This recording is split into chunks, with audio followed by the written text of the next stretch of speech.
Oi, gente. O nosso grupo hoje vai apresentar um trabalho sobre racismo e relações étnico-raciais. O nosso grupo é composto pelo Armando, pelo Kaique, o Gustavo e o Matheus. E para a realização desse trabalho, a gente selecionou dois artigos que a gente já vai trazer aqui para vocês. Esses artigos ambos estão relacionados a tanto o ensino de ciências, biologia, quanto com a educação.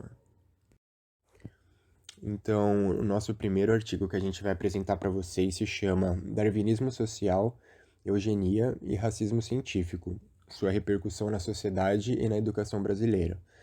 Então, a gente selecionou esse artigo para apresentar primeiro, porque esse artigo traz um pouco de todo um panorama histórico da origem desses termos, do significado desses termos que a gente está trazendo, e qual que é a repercussão disso hoje na sociedade e na educação brasileira.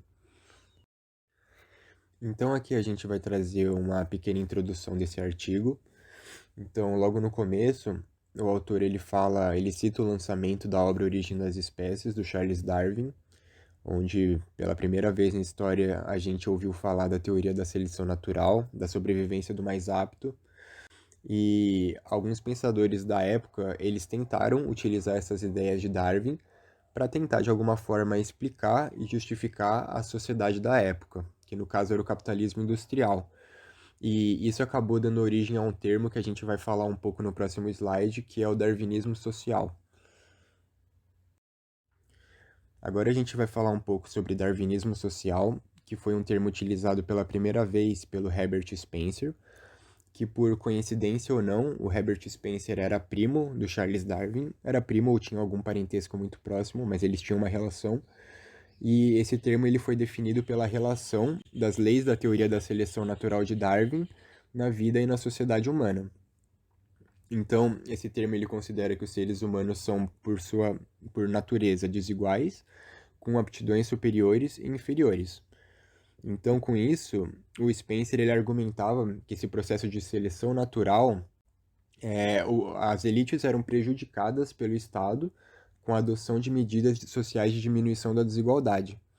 Então, Spencer acreditava que existia uma classe social, uma classe genética que era superior de alguma forma, e que essa classe genética ela poderia ser prejudicada com a ação do Estado de diminuição da desigualdade social, argumentando que esse desfavorecimento entre seres superiores e inferiores era algo natural, que era explicado pela teoria do Charles Darwin, e que as coisas aconteciam dessa forma. Então, o darwinismo social ele já apareceu em diversos campos da ciência, como por exemplo no campo da genética, da psicologia, da neurologia e da sociologia, antropologia e etnologia ao longo da nossa história. Então, seguindo essa linha de raciocínio do darwinismo social, a gente chega no termo de eugenia. E esse termo ele foi definido pela primeira vez em 1883 por Francis Galton, e esse termo preconizava o favorecimento pelo Estado da formação de uma elite genética por meio do controle científico da procriação humana, onde os inferiores ou os menos aptos seriam eliminados ou desencorajados a procriar.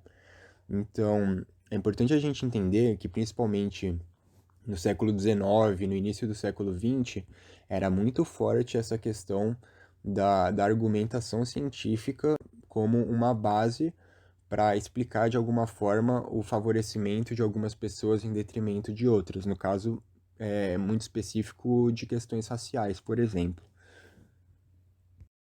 Então, seguindo essa linha de raciocínio, a gente vai falar um pouco sobre a eugenia, o darwinismo social e o racismo, dito científico, na história humana. E as primeiras ligações do darwinismo social com o racismo científico, eles ocorreram na Alemanha, através de pensadores que defendiam a raça ariana como raça superior, no caso, o povo alemão. E as ideias de Hitler, elas foram em boa parte fundamentadas por esse tipo de pensamento, pelo darwinismo social, pela eugenia e pelo racismo científico, resultando no genocídio de minorias que a gente conhece, como o extermínio dos judeus, por exemplo, de alguns outros povos, de negros também foram mortos em campos de concentração. Então, a política higienista do Hitler nessa época, ela foi em grande parte fundamentada por pensadores que acreditavam mesmo nessa ideia de que geneticamente o povo alemão, ou falando a raça ariana, era superior aos outros povos, justificando esse massacre que ocorreu no século XX.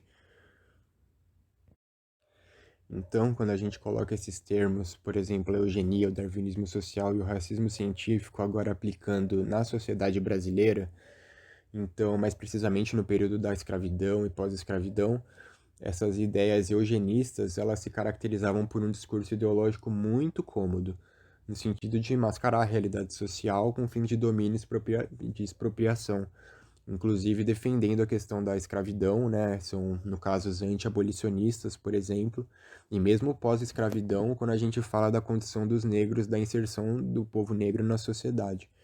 Então, o resultado disso é que atualmente a população negra brasileira representa a maior parte da população carcerária, analfabeta, de menor renda e que vive em situação de miséria.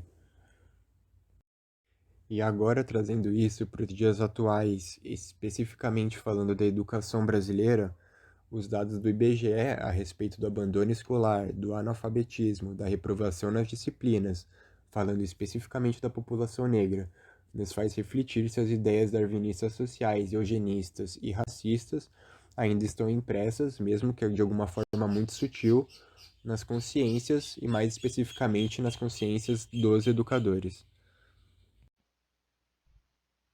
Agora eu vou falar um pouco sobre o artigo Criações Docentes e o papel do ensino de ciências no combate ao racismo e às discriminações. Esse artigo é de Douglas Berranger.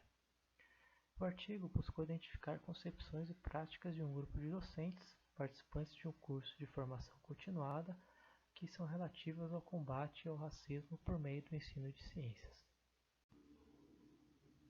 Desde que foi aprovada a Lei 10.639 de janeiro de 2003, reivindicado pelo movimento social negro, que estabelece as diretrizes curriculares nacionais para a educação das relações étnico-raciais e para o ensino de história e cultura afro-brasileira e africana, gerou um desafio enorme para a educação brasileira: combater todas as discriminações étnico-racial e abordar a história e cultura africana e afro-brasileira de uma forma mais adequada.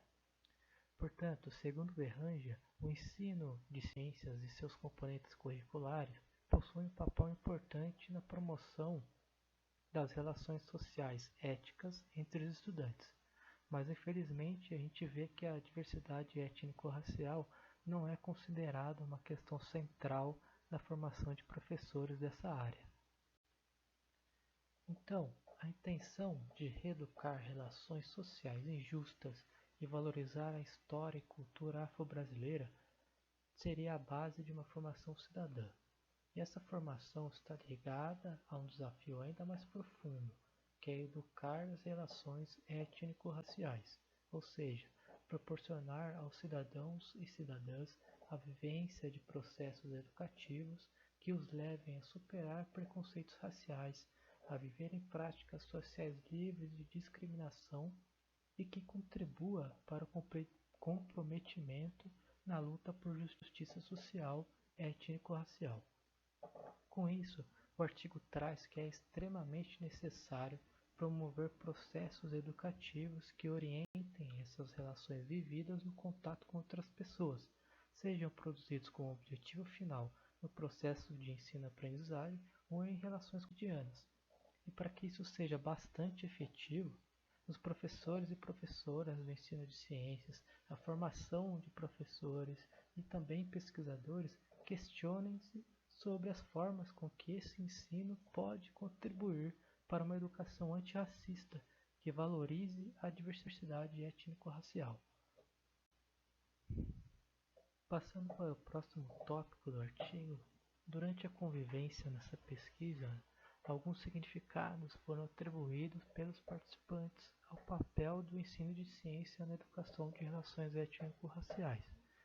E eles indicam que há diferentes dimensões de suas vidas que estão envolvidas nesse processo, como, por exemplo, relações étnico-raciais, família, escola e sistema escolar, a prática docente, planejamento de aulas, a mídia, a formação docente e o próprio ensino de ciências e seus conhecimentos específicos. Ou seja, se a gente pensar profundamente em como o ensino de ciências pode contribuir para combater o racismo e discriminações, outros fatores externos à sala de aula surgem. Isso corrobora com a visão de alguns autores, como Liston e Zeitner, que a prática docente e a reflexão sobre ela expõem os limites da técnica e envolvem aspectos socioculturais muito mais amplos e complexos. Com isso, durante a pesquisa foi possível perceber que a visão dos participantes sobre o ensino de ciências são muito ligados à visão que têm sobre ciências naturais. Portanto, elas são entendidas como um conjunto de conhecimentos e práticas com metodologia definida e que gera novos conhecimentos, e sua função está relacionada com a melhoria da qualidade de vida. Além disso, para um dos participantes, o ensino de ciências tem como função formar um cidadão consciente e crítico, mas ao mesmo tempo também surgem visões empiristas, como por exemplo, abre aspas, o conhecimento que passa por um experimento e pode ser comprovado por ele. Caso outras pessoas venham utilizar a mesma metodologia, os resultados serão os mesmos.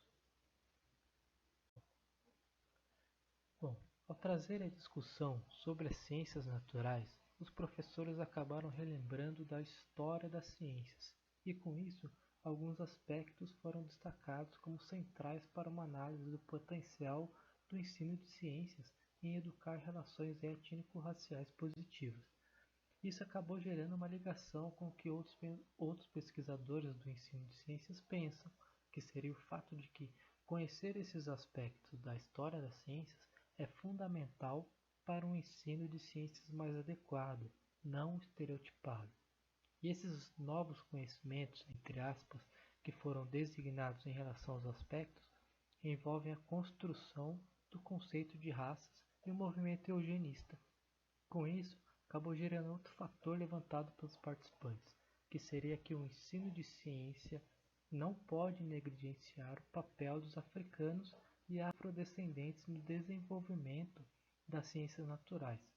E o pior é que esse papel não é discutido na maioria das escolas, o que seria um fato importante no intuito de valorizar a diversidade étnico-racial e fortalecer identidades.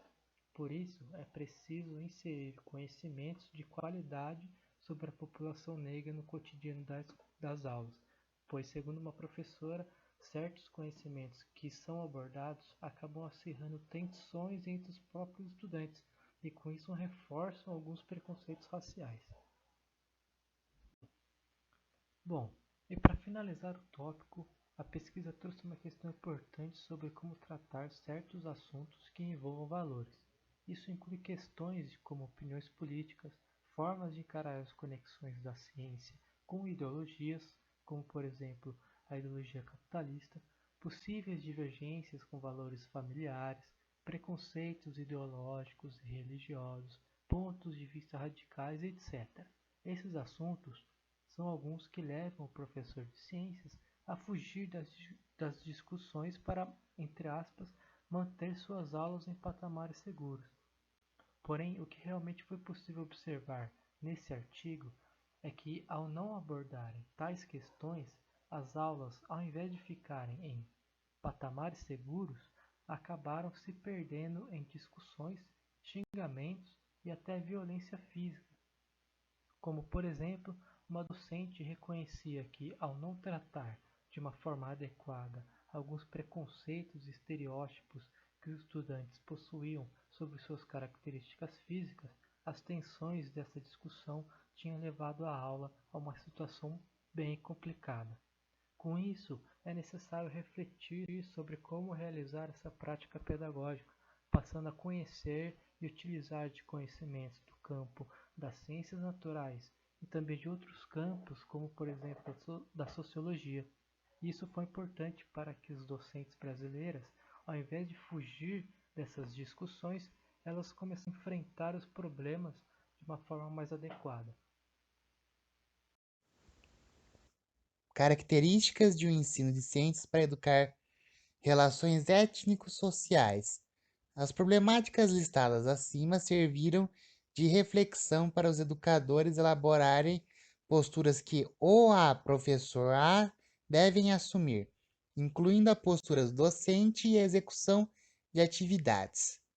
Entre elas está em assumir a existência da discriminação na sociedade na sala de aula, conhecer as concepções e ideias dos alunos sobre si mesmos para planejar a ação pedagógica, conhecer aspectos da história e cultura africana e afro-brasileira, cientistas negros, formas tradicionais de produção de conhecimento, realizar atividades contínuas e não pontuais e que envolvam outros estudantes e que, ao mesmo tempo, abordam diferentes formas de discriminação. Compreender que discriminação se pauta em padrões que podem variar segundo interesses. Intervir nas interações dos alunos, se necessário, identificando os alunos que sofrem discriminação, assumir o papel de mediador da situação, se necessário, além de mudar as visões estereotipadas dos estudantes. As atividades também devem ser elaboradas com foco na inclusão e na compreensão dos grupos étnico-raciais, negros, índios, entendendo sua história, seu passado, sua cultura, sua atualidade, como essas populações são atualmente localizadas, em quais aspectos sociais e sua diversidade. Essa inclusão deve ser feita de forma mais natural, menos forçada, possível. Há 4 barreiras, segundo os professores que dificultam ou impedem a execução das propostas ditas anteriormente, que são concepções de que, supostamente, as ciências naturais possuem menor ou nula responsabilidade de atuação de problemáticas étnico-raciais, ou mesmo a obrigatoriedade, segundo a legislação vigente. Dificuldades encontradas em relacionar valores e conteúdos conceituais para o ensino de ciências, objetivos do ensino de ciências, no sentido de que o ensino de ciências seria para todos, independente de cor ou raça e do entendimento que o pertencimento étnico-racial das estudantes impõe certas necessidades normativas que não modificam esses objetivos, centralidade dos conteúdos conceituais. Apesar disso, mesmo que a mudança seja pequena, será de grande importância para que os docentes para gerar mudanças nessas influências estruturais. Quando falamos da formação de professores, ela é basicamente focada em conteúdo, sendo muito conteudista. E não possui relação de proximidade com os alunos dentro ou fora da sala de aula. Quando falamos da formação de professores do ensino de ciências, fica evidente que a gente precisa tratar do racismo enquanto matéria, enquanto ciência.